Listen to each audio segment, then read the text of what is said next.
I'm so pleased and thrilled to present to you this alternate speaker. And she's one of her own, right? She's a professor here and an expert in creep. What's the rock physics? Rock physics.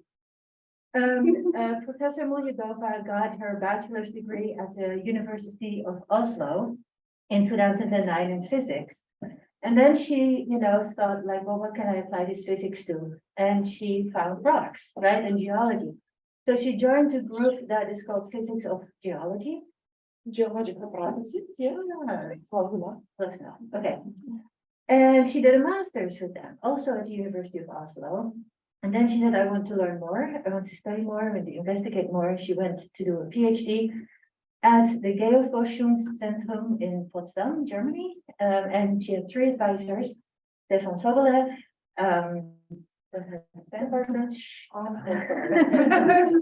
Bernhard Steinberger, and Martin Dabrowski. Yeah. And she got a PhD in 2015, and then she wasn't quite done yet. She wanted to do more, so she did a postdoc at Yale University with Dave Berkowitz, who is giving a talk on campus here. Coincidentally, on the 31st of March. Okay, at the end of this month, right? So Elvira and her advisor are bookending the month of March with her neuroscience. And then in 2021, we were so lucky that she joined us. So Elvira, or Professor Mulyukova, has been here for 2 years. She's, studying a research group, right? It's growing, exploding. It's growing. It's growing. Yeah. And Yeah. and she's going to talk to us about, microphysics and what that does. And she's truly a global scientist, right? Not just in the sense of studying the planet as a whole, using microphysics to study an entire planet, but also a global citizen for all these places that you've lived and worked. Yeah. Thank you so much, Susanna.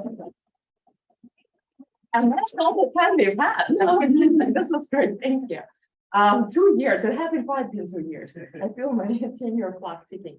Thank you all for coming. This is really fun. A great opportunity to just chat. I found out I'm giving this talk yesterday. I recycled a bunch of slides.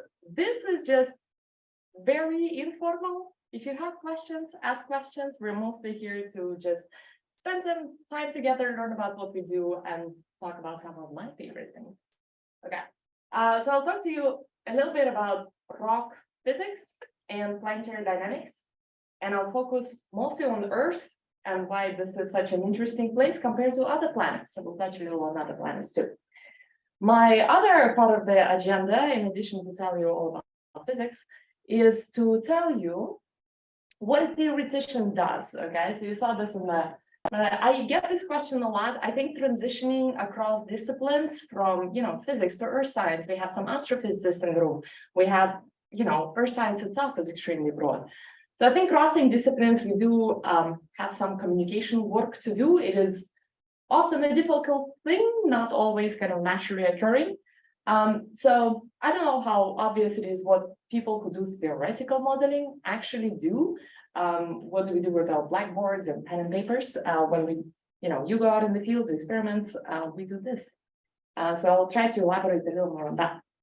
But in general, I think about rocks and what that means for other planets. A planet, or like icy moon, involves a lot of things. So most of them are made of solid matter, like rocks or ice. This is why I think it's so important to understand all the nitty-gritties about the rocks. But it also involves a lot of other things like oceans and atmospheres, and it's changed a lot through time, also biology and chemistry. And so luckily, I don't have to tell you all about that, but I'll throw some of my colleagues under the bus throughout this talk, and I'll place them where you can talk to them about some of the things that I don't know about. Yeah, okay. So just to orient where we are, I'm giving you a real broad perspective. This is the beginning of time. We are here now, some billions of years later. And in general, you can kind of think about this entire travel through time as things cooling down, realizing there was this kind of massive expansion, the Big Bang right at the beginning. All the matter got created as we know it. And then slowly things just kind of chilled out a little bit. And this is generally how physics works, in that energy wants to find its minimum state and things just want to calm down. So we've clustered some of that energy in bits and pieces in places that we now know as planets and stars. It is hard to ask some very fundamental questions about origin of matter and where it is today. How do we put our existence and our planet in that astronomical context? It is difficult for many reasons. One of them is because space is big. Here's a quote from an important thinker, Douglas Adams. Space is big. You just won't believe how vastly, hugely, mind-bogglingly big it is. I mean, you may think it's a long way down the road to the chemists, but that's just peanuts to space. And so space really is very big. The other part of it is we haven't been as human beings in space for a very long time. So time is kind of an issue for us as well. And the way we understand it, I can't remember how to remove that thing. Just to give you an idea in terms of our own thinking and us as scientists, how do we approach this kind of grasping with our brains, how we understand our place in the universe? We first learned that Earth is a sphere some 2,500 years ago, not a very long time ago. We learned that Earth is a planet going around the sun only about 400 years ago. Okay, that's just a few generations. We learned that the Milky Way is only one of many galaxies with the work of Hubble telescope some 80 years ago. There are people older than that.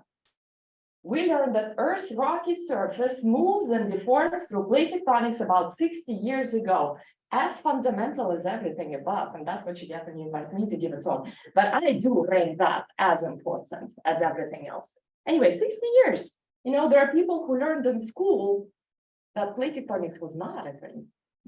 But it is, and we learn more about this now. So just kind of a lot of work still to be done. We are so early in our scientific advancements. And yet we've come very far. Here's an image that I don't think you'll see any presentation without nowadays. This is from JW. Yeah, I was told not to mention my name anyway. This is an image of one, so multiple things I want to say with this image. So these are pillars of creation. So one we'll talk a lot about today, how planets form, what they're made of. One is just kind of mind-boggling, how big, how vast.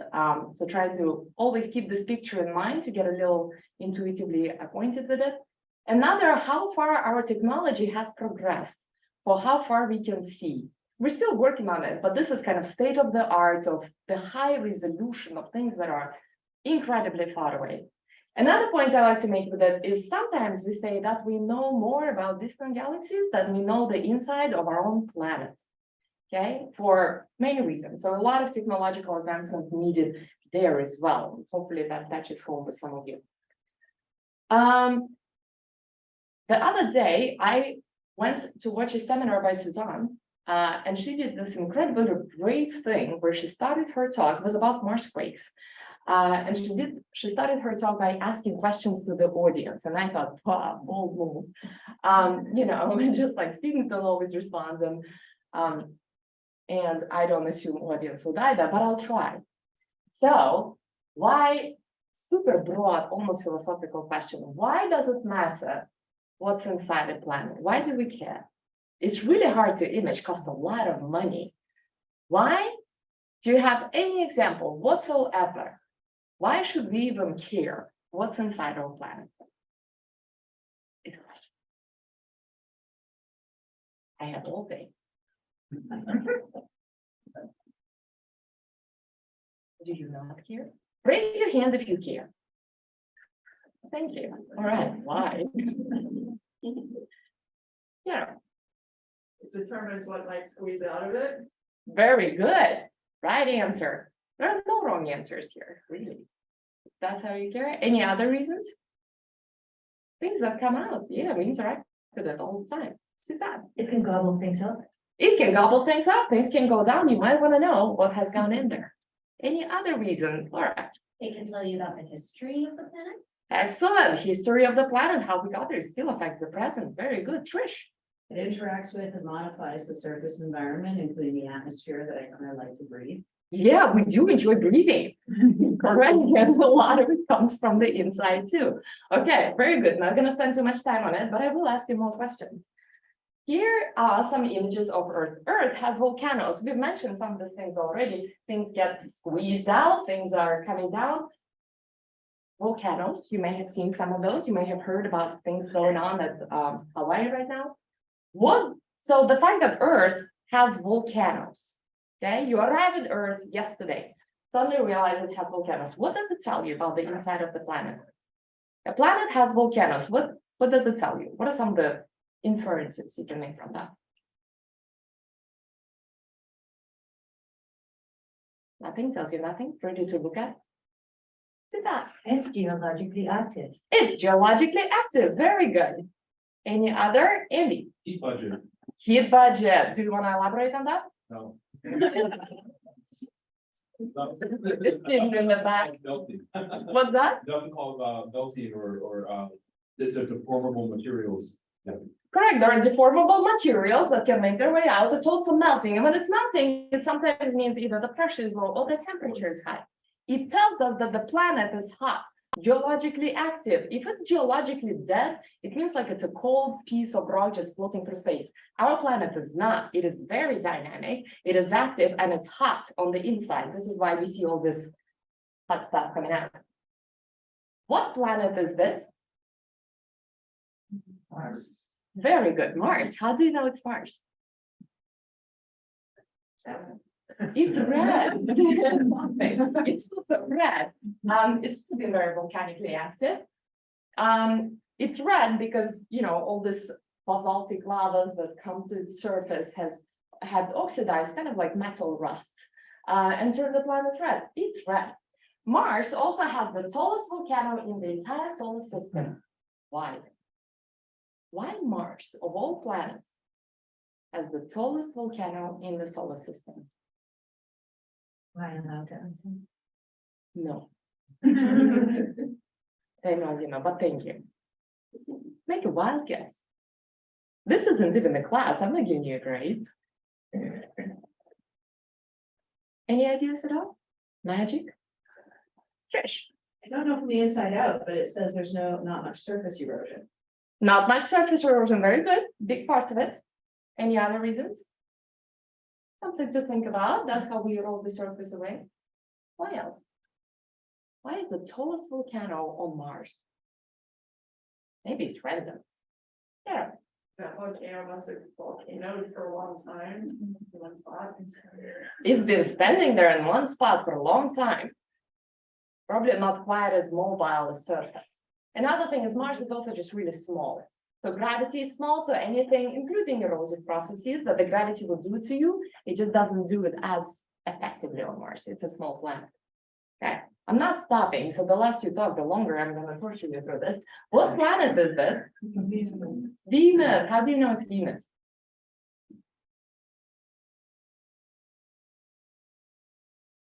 The volcanoes are small. What's that? The volcanoes are small. The volcanoes are small. It's also kind of yellow. Okay, it's probably taking pictures in some various kinds of lights. This isn't even a photograph. Not even sure if all of them are, but I think the other ones are some sort of rendering. Anyways, the atmosphere is thick and full of sulfur. So yeah, usually we image Venus is kind of yellowish. Venus has more volcanoes than any other planet in the solar system. Wow. Why?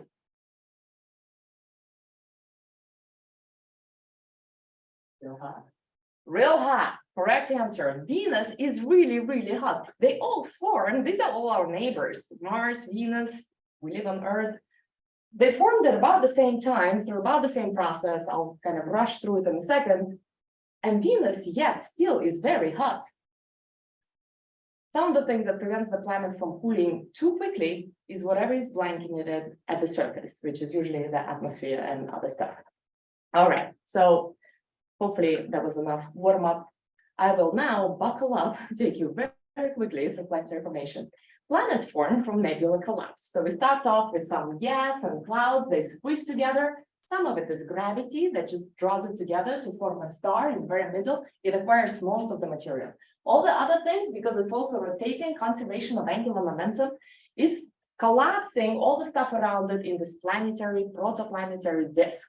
And then out of this disk, we form a planet that lie mostly in the same plane around their whole star. This is an artistry image. None of this is to scale, but this is to show you how around our sun, we created planets, some of which are small and rocky. Then we have some of these asteroids that never became a planet and just floating around and are maybe what are our original building blocks or not, who knows? Maybe there's a reason they ended up here and the rest of the material in us. And then there is a clear dichotomy where further away, just across the certain line, we have all the gas giants that are mostly made up of much lighter elements like water and carbon and whatnot. As our planet, so there is a reason, of course, why planets kind of form in different shapes and different ways. Well, not shapes, they're all spherical-ish, but they are kind of in size, in terms of size, they're quite different. They have the star here, and one of the things that dust we use generates a lot of heat. Okay, the processes within the star keeps things warm, and this temperature drops off as you move away from the star. So the kind of elements you can create and crystallize and solidify close to the star changes as you move away from the star. So it's only behind a certain distance where you can start forming ice particles, solid ice particles. And then within that distance is where you're forming solids of heavier elements, including things that are made up of silica, magnesium, iron, oxygen. They're in abundance over here. So all our gas giants are kind of out here behind the frost line or wherever water could form little solids. We still trap some of that water closer to the star where we form the rocky planets, but not quite so much, which is why we mostly are made up of rock. Okay, it's one of the theories for why we ended up with the abundance of volatiles like carbon, hydrogen, and whatnot, that we did. One of the ideas, not all of them, but it's a good kind of picture to bear in mind in terms of our relationship with our star and why different planets at different distance from the star can have slightly different atmospheric chemistry, but also what they're mainly made of. All right.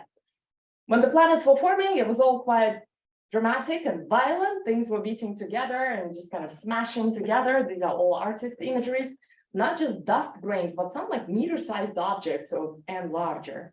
So all this kind of highly energetic, fast, I mean, things are rotating about a big gravitationally attractive star.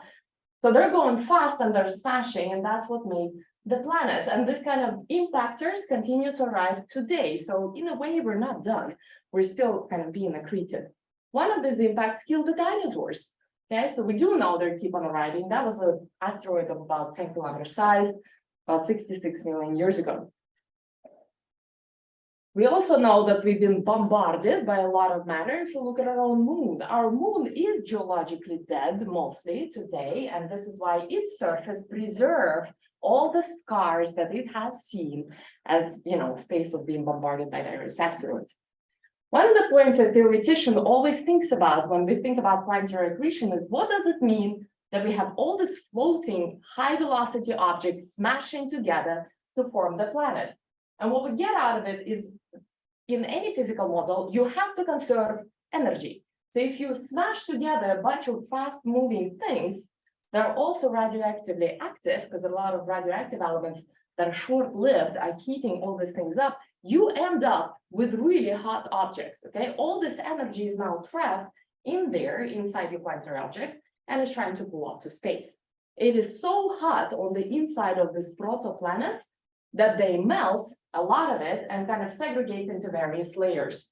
So this is kind of how we think about the Earth. In order for them to do that, they need to start off really hot and molten and have enough time to separate out by density, heavier stuff at the center, lighter stuff out towards the surface. To concentrate some of our water, for example, closer to the surface. We like to have that as well, because we wouldn't exist without it. I started this talk by saying we don't actually know too well about the interior overall planet. We have this image. Where did it come from? People have been wondering about this a lot. Jules Verne, another important thinker and sort of scientist, wrote a book about it, Journey to the Center of the Earth. It's not entirely scientific, but a leap of imagination. And one of the many reasons I like to bring it up is that a lot of work we do as a scientist involves this kind of fantastical thinking. We imagine first things that we don't know. the main difference between us and the sci-fi writer is that then we kind of have to go ahead and test it to see if it's actually true. But the kind of train that muscle to even first envision a model, a theory, what are you gonna measure? What kind of data you're gonna collect starts there. So the creative kind of thinking never stops just because you're now doing real math. All right, anyway, our idea of the interior of the Earth is a lot better now than then. So we do know that our planet has a solid inner core made of iron. It has an outer core that's liquid iron or some sort of alloy with iron and nickel and some interesting other elements that are extremely important. What they are exactly, but we don't know. Very kind of sophisticated machines trying to figure that out. And then all the rest of it, most of our planet is solid rock. So mantle and crust. I'm gonna show you a lot of kind of slides with the mantle and the solid parts of the rocks moving and deforming, but I never want you to lose the track of the fact that they are at all times entirely solid. There are only very few places inside the Earth where rock is molten and liquid, but in its entirety, vast majority of it is just really solid and strong. Mantle is the thickest, strongest part of rocky planets. Mercury is like an weird one out. We're not going to talk about him. If you want to know kind of more how we actually figured out what the inside of the planets look like, you can talk to people in our own department.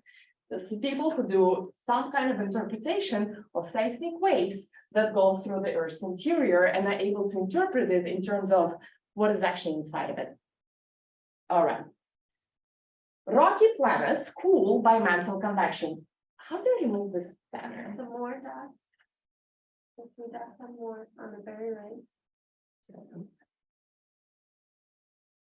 It doesn't wanna. No. Okay, maybe no, because it's not like okay, it doesn't matter. Oh, that's right. It's fine, I know. Rocky planets cool by mantle convection. What does it mean? So I told you the planets are a lot hotter on their inside. Material that is hot by various laws of physics. When something is hot, it means the molecules it's made of are moving a lot faster. And what it does is that the material thermally expands. When material thermally expands, it becomes buoyant. It gets lower density because you're packing less matter in the same space.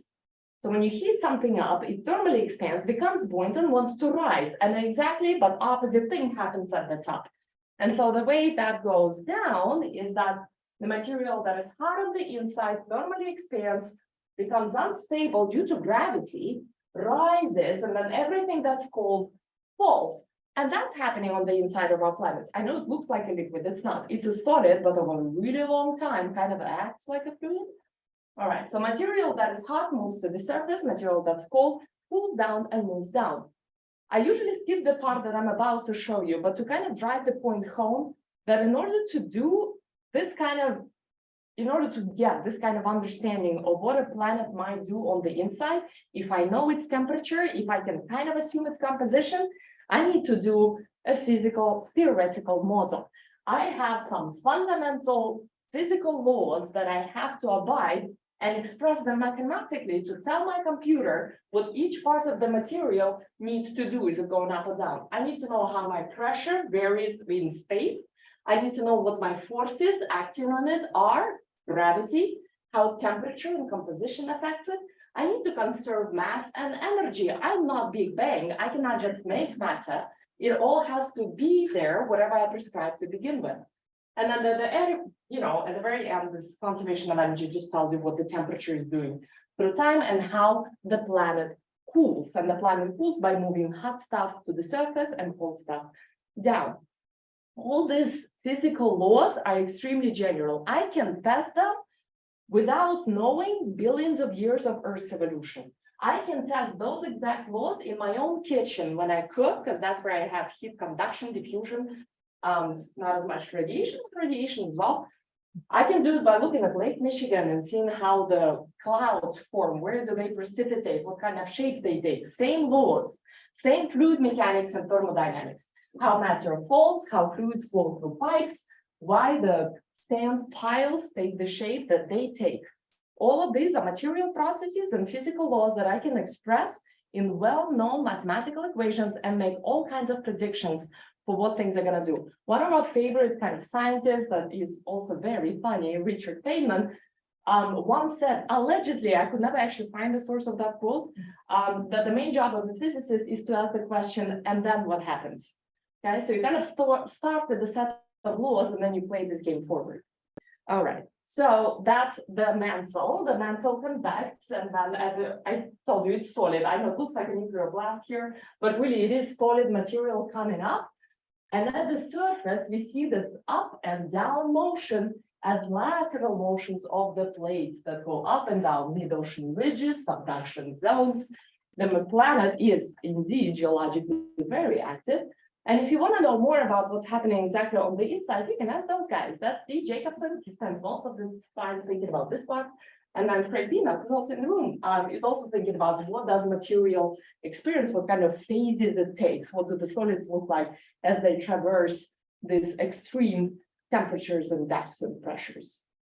All right, at the surface of a planet, it looks like plate tectonics. These are colored by plates. As you can see, we have a bunch of them. They move relative to each other. Nothing to do always, somewhat to do, but not really. So where the bounds of a plate is, where the bounds of a plate are, don't really correlate exactly where the continent is. Continent is mostly like a floater on top of a plate that goes along with it. Sometimes the plate also takes up part of the oceanic crust. I'm going to do really little in that, as I said in the beginning, theory of plate tectonics is really new. It's only 60 years old. There has been a suggestion by looking at the outlines of the continents that continents kind of moved around like a jigsaw puzzle. It was ridiculed mainly because that suggestion was the continental drift, meaning that your continent kind of plow through the solid part of the planet. It's unphysical. You can quickly test that you cannot move a continent with any forces you have available. You cannot cut it through an oceanic lithosphere. This is why it's only when the idea of mantle convection came together that plate tectonics as a theory could actually stand the test of physics or some kind of scientific testing. Okay, but not much to do with the oceans themselves. In fact, if you drain the oceans, you get a picture like this. Much easier to see that, yes, indeed, there are tectonic plate boundaries, and the surface of our planet moves around and moves our continents around. We care about it a lot. Oops, came up too fast. Okay. Well, the surprise. Anyway, here are plate boundaries. I'll tell you what to ask her later. But outlines of the plates, kind of our plate boundaries, are of huge interest because this is where most of our volcanoes take place. This is really where all the action happens. This is also where a lot of our earthquakes have taken place. Volcanoes are marked with the red triangles on this diagram, and the earthquakes are the yellow dots. Most recently, I'm sure you all follow the new news, the kind of devastating earthquakes that happened in Turkey, and that's what you can ask Suzanne about, and some other earthquakes that are also human-induced. But the ones that are induced by our planet itself, it's tectonic plates and kind of motion along those boundaries that does it. So we do worry about it a lot. Another reason we worry about it a lot, Suzanne, is because in order for us to live on this planet, we don't want to be devastated by natural disasters. So it kind of helps to know where to expect earthquakes and volcanoes. But we also like to breathe, and we like to have some liquid water, and all of those things require certain conditions at the surface. So remarkably, our planet has stayed at its temperature, at its surface, just within a few degrees over billions of years. We have geological evidence to tell us that we've had liquid water at the surface of our planet for something as long as over 3 billion years.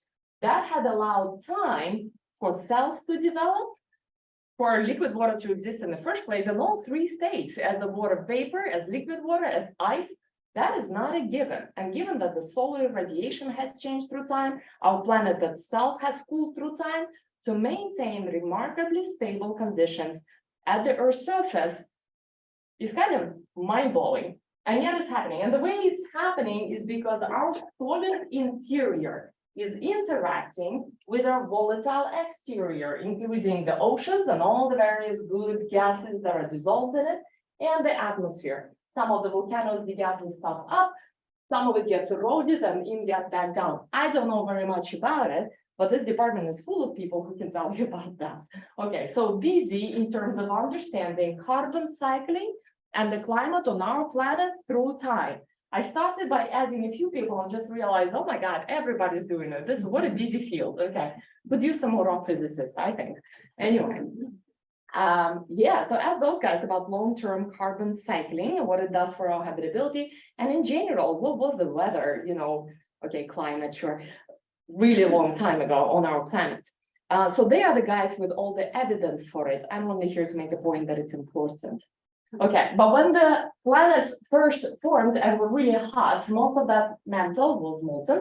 When it solidified, it degassed. So obviously Earth has not always been habitable, because when the molten mantle solidified and degassed, we had a bunch of carbon dioxide in our atmosphere, presumably, as we still do on other planets. And then something happened to trap all our carbon away, which was nice because, spoil the surprise again, but there's actually two of you here.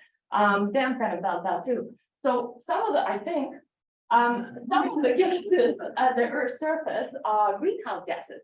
And what they do is that when we get this, I don't need to explain to you how the greenhouse effect works, but if you don't know, ask those guys. Anyway, if you have too much carbon, if you have too much greenhouse gas, kind of what's happening on Venus right now, very hard to be cool enough to have liquid water. You'll be something like Venus that is so hot that all the water evaporates back into the atmosphere and just makes the things worse, the runaway greenhouse effect. So we have various evidence for why that is so. If you look at the carbon concentration in the atmospheres of Venus, what we think was on the Earth, and Mars, whole bunch of carbon. Not so much on Earth today. So thank you, plate tectonics, I thank you. All right. And then because it was cold enough to actually have liquid water, not any kind of temperature, but just the right temperature to have it in liquid, gas, and solid state, like ice. Temperatures on other planets are very different. And then it's kept it for a long time. In terms of water being in various states, as far as I can tell, these are the people to talk about that too. Okay, so these are people working on glacier ice, groundwater, and whatnot. Okay, if you want to know more about water, that's where you need to go. All the rocky planets, even Mercury, who's weird, but anyway, cool by mantle convection, but only Earth has plate tectonics. All the other guys have their mantles convecting beneath a stagnant shell. So they don't get this kind of carbon recycling that makes us habitable. Why is that? And that's really the big question that I'm kind of thinking about day and night. Why is Earth the only terrestrial planet in our solar system with plate tectonics, liquid water, temperate climate, and life? Okay, ourselves. All right, so now we're getting into nitty-gritties in the last, 10 minutes of my talk or something like that. Earth is really the weird one because everybody else is doing the same thing and we're doing this odd thing. So here's a kind of problem in terms of understanding plate tectonics from the point of view of mantle convection. When the mantle material comes up, because it's hot, it gets to the surface, it cools and gets denser, so it kind of wants to subduct. That's all fun, like that's great, like that's what we wanted to do. But the peculiar thing about rocks is when they get cold, they also get really stiff. And you can measure that stiffness. And if you think about thermal evolution alone, the amount of stiffening that the rock gets way outweighs the amount of densification that it gets.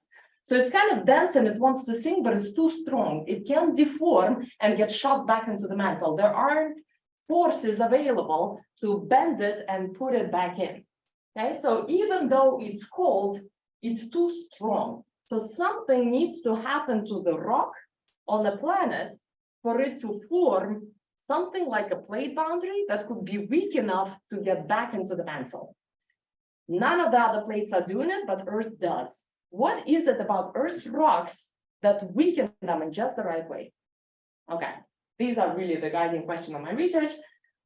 Rock physics and time dynamics. What is a rock? How does it deform? I'll tell you in a second. And then how do we test it in laboratory on modern Earth? How do we make implications of early Earth and also other planets? All right, a rock is just a collection of atoms that came together in a solid in a nice and organized way. So they may create crystalline lattices. We have rows and columns of these atoms. This is what defines a mineral. Okay, they're organized by a very systematic pattern or order, all guided by minimization of energy of their interactions. Within this nice and neat organized lattice, you have various defects, and they come in all shapes and sizes. The smallest kind is the point, so you can have an atom missing in an otherwise perfect lattice, or you can have a whole row of them missing, and that is kind of a linear defect in your three-dimensional crystal. Or you can have one crystal that's organized itself this way, another crystal, same composition, organized itself this way, and then this one got tilted, they got put together, and now they share a plane, and that's a grain boundary. That's kind of the largest type of crystalline defect that we talk about. In a kind of fancy micro physical terminology, we call them vacancies for the points, dislocations for the lines, and grain boundaries, well, they're grain boundaries. A favorite quote that I'm sure you've heard me use a million times: crystals are like people. It is the defects in them that make them interesting. That was by Sir Frederick Charles Friend, one of the giants in rock deformation theories. All right. So these are all cartoons and games, but really we do actually bring out micrographics, or like microscopic images of dislocations that are, why is the text not there now? On submicron and hundreds of, so these are your dislocations the way they look in the real life, not quite the straight lines we want them to be, putting theories out of. And these are your crystalline grains, so kind of hundreds of microns. Okay, in your crystal, let me bring that up immediately. These defects that I just talked about, they move. So when you have a force acting on it, you have your vacancies kind of rearrange themselves, and you have your dislocations move in various directions. Here and there, and the faster, so generally when we describe a rock as a weak or a strong one, the faster the defects move, the weaker the rock seems to be. So I apply the same strength. If a bunch of my defects move, that's deformation, that's wrong, that's all there is to it. So all we need to know is how many defects we have and how fast they move. Okay, I'm going to tell you a little story about how we came to think about rocks in this way. And a lot of it is, again, to motivate, what does a theoretical modeler do? Okay, so in the beginning, we didn't even know that the rocks were made up of atoms that were organized. And once we did come to know that rocks are just atoms that are held together by energy bonds, we scientists who came before me, tried to make predictions. If I know the energy that keep my atoms together, how much energy do I need to pump into the system, kind of how much force do I need to apply for these bonds to break and for material to deform? Once given that prediction, I actually tried to break the rock, and it turns out that it doesn't require nearly that much energy. The rock was deforming a lot easier than given by that prediction. So people started to think about there's something else about the rock, and that's where the idea of defects came to be. But these need to be quantifiable. How many and where do they go? So when it came to vacancies, this was, I forgot his first name, but his last name is Navarro. In 1948, proposed the following idea that he just thought up. That when you have non-hydrostatic stress, so some force imbalance, these give rise to different vacancy concentrations at differently oriented grain boundaries. So if I have a grain, I put some forces on it, my vacancies start to diffuse one way or the other. And it's this diffusive process that is rock deformation that we see. Great idea, but not much you can do with it unless you put a number on it that you can measure. And this is what Herring did. He put that into a thermodynamics framework of what is your concentration of vacancies at a given stress, pressure, and temperature, and how fast they're going to diffuse. That's a diffusion law. We use it all the time for cooling, heating, I don't know, dye in your water or anything, just regular diffusion.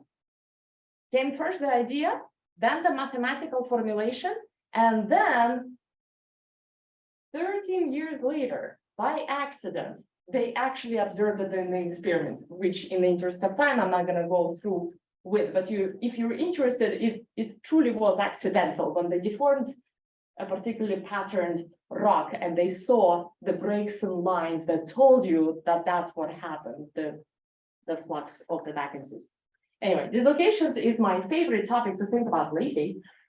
So these are really the ones that kind of explained why the strength of rocks was predicted to be too high, but appeared to be much weaker. Dislocations are the ones who truly can weaken your rock and make it deform a lot faster. It came with the idea independently from these three gentlemen. We have a line of missing atoms, and the line just kind of traverses through rock. Made up, completely thought up. It's not until 20 years later, almost, that somebody observed that not entirely accidentally, this is where technology caught up, where we could finally have some electron microscopy that could actually look at the scale of atomic spacing within a crystalline lattice. This is, sub-micron scale. And they looked at the crystal, and lo and behold, dislocation it had. And so at that point, this was not just a cartoon. At this point, this is a measured, observed phenomenon.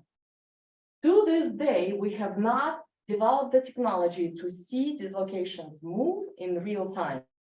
That's going to be the next big revolution, I think. The closest we've got is watching a dislocation at the surface of a grain, which is interesting, but not too interesting. We know they're moving inside of it, interacting with the rest of the crystal. So they kind of, no, this is great, but we would like to see through the crystal. All right, anyway, dislocations move in all kinds of ways. They can climb, so you have kind of all your organized lattice. A line of missing atoms can climb, which is very slow. It requires diffusion of vacuum because it's moving out of a plane. Or it can glide. That thing is fast. It's just like shoot, traverses right through the grain. The problem with climb is that because it requires diffusion, when temperature gets really low, it gets really slow. This is why we don't normally experience solids go through dislocation climb or even diffusion creep that requires diffusion at our kind of surface temperatures. But inside the Earth, in the mantle, unintuitively, this is happening abundantly. But still takes time. Glide is super fast. The problem with that is that as soon as a dislocation moves, if it runs into an obstacle, like a dislocation that's oriented differently, it gets stuck and cannot move any further. So at this point, the material actually hardens.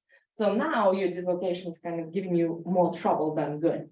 Okay, I'm gonna spend 5 more minutes. I don't even know when I started. There were some technical difficulties. I know we need to get out of here at 11. Yeah. All right.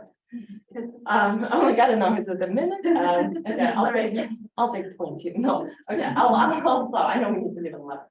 Anyway, finally getting to what I'm working on. Here's what I did, is I took a collection of all these various defects that exist, and I envisioned all the ways in which they can move through a crystal. So I think about vacancies. This is my little square. This is what you know about physicists. It's all perfect squares and spheres for us. So that as long as we can, we keep our models very simple because we need to solve the math. So we get the vacancy that's like a tiny little square here, and inside the crystal, it can either move along its boundary or through the bulk of the crystal. Okay, there are no other paths. So all I can say about this vacancy is that it's a hole that can migrate along certain paths. This is what's captured here. I'm not taking you through the math, but this is how fast my rock deforms. It's called strain rate. And these is a mathematical description of what I just said. Okay, this is my crystal size, and this is the stress I have available to push my vacancy one way or the other. Okay, and then I have my dislocations that can glide or climb. And that's expressed here also under the action of force or stress that's making my dislocation move relative to its crystalline planes. It cannot go anywhere. It can only go within the order of my crystal, okay, which makes it an interesting geometrical problem. The other interesting and also frustrating geometrical problem is that I know that when they glide and meet another dislocation oriented differently, they need to saturate. So what that tells me is that the more dislocations I have in the grain, the more chances that they'll run into a dislocation that's a different orientation and it'll harden. So that's how I describe it with the little saturation factor here. I was pretty happy with this expression. You don't need to appreciate at this point, but just know that it's really cool. Okay. What does this model predict? So now I have mathematical expression of all the variables that are physical and measurable. I can plug in what is my stress, what is my grain size, and make a prediction for how weak or strong my rock is. How fast will it deform? What does it predict? Here's my, well, this is still in black, obviously. Stress here, how much force I'm driving it with in pascals. And here's my strain rates, okay? How fast is it deformed? You can focus on this line here. So what this tells you is that at really low stresses, this is where my vacancies are doing most of the work because the stress is too low for dislocation to be activated. Diffusion creep here. Then dislocation glide sets in. Stress is still very low. There aren't too many dislocations, so most of them are free to just glide around and be nice and weak. But then when the stress gets really high, more dislocations come in, it gets really crowded and difficult to get past, so it stiffens again. No much increase in my deformation rate within that range. And then when I increase my stress even further, then it starts kind of rising again, kind of then I can start deforming it faster because at this point, my climb, dislocation that can now also diffuse, kicks in. This interesting transition in strength of the rock is new. I call it the bump. It's super interesting to go out and test. What does it mean? So the actual geodynamic implications, when we think about mantle convection, forming tectonic plate boundaries, it means that so this on the vertical, this is still stress. On the vertical axis, we now have viscosity, which is basically like how sluggish. If it's high viscosity, it means the material is really sluggish to deform, like cold honey. At really low stress, the material acts really strong, the material, the rock, because vacancies are small and that's all you have available to move. But when the stress gets higher and you can glide, now your viscosity or effective strength drops. Same material, same temperature, same pressure. The only reason it weakens is because the defects that are responsible for its deformation are moving in a particular way. And I infer this entirely from just knowing what the atom arrangements in my rocks are, okay? So this so far is all just made up, but founded in physical principles. Okay, and then the rest of the story, you know where it gets stronger again and weakens again. So now there is a stress range somewhere in the mantle or within my plates, tectonic plates. So usually we infer that stresses in the lithosphere are somewhere in this range. Okay, now there is a stress range where material is particularly weak. If you remember when we started these questions as to what makes plates weak so as to be able to form plate boundaries, that's kind of exciting for me. Anyway, question is, of course, how do we test it?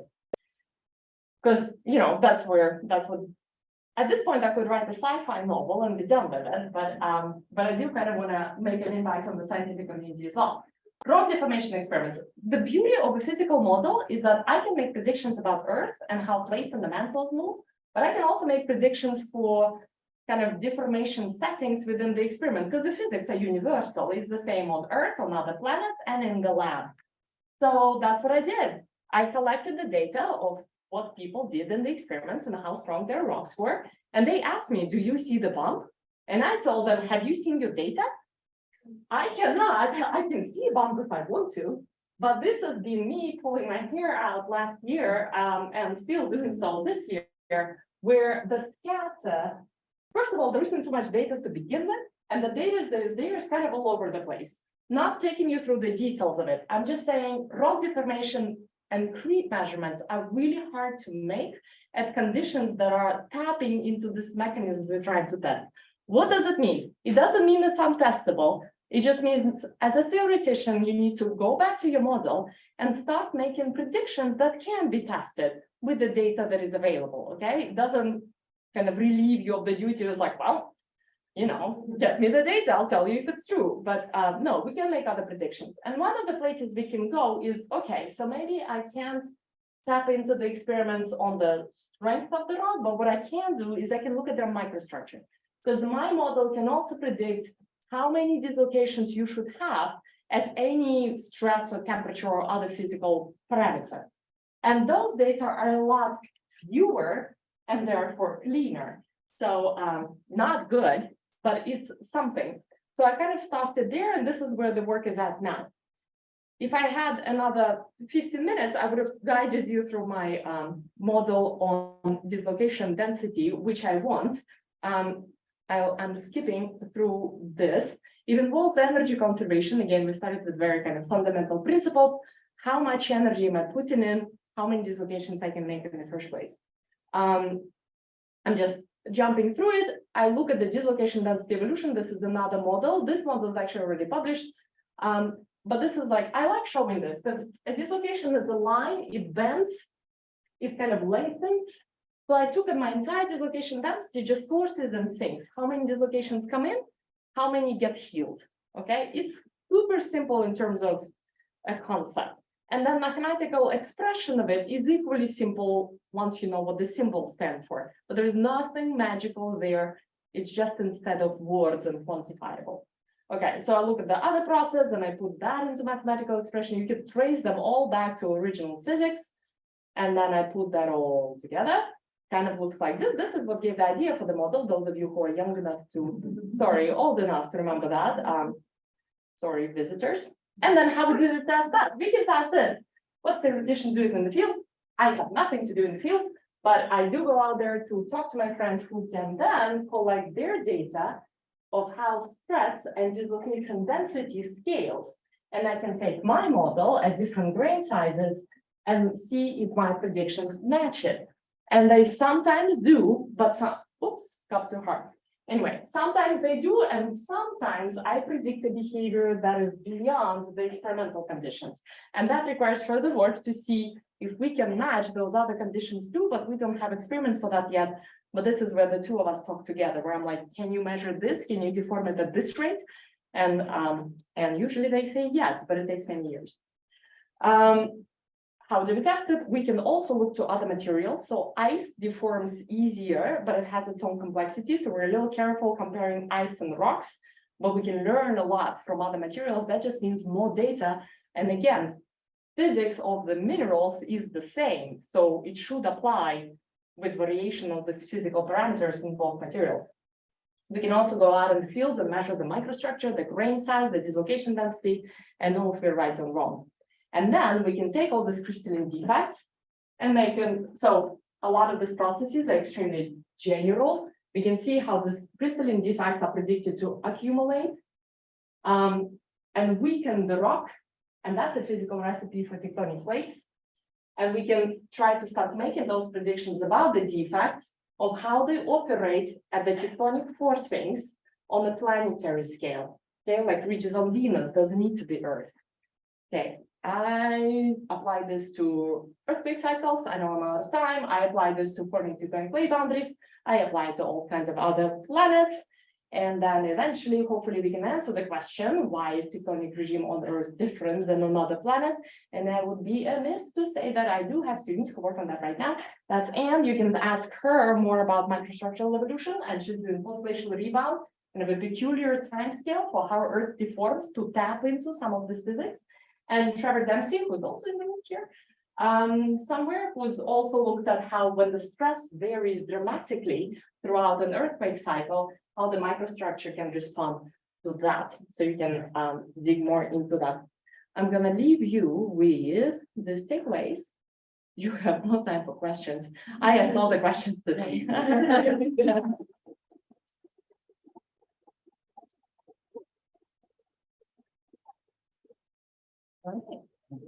Thank you. Hey, what a fun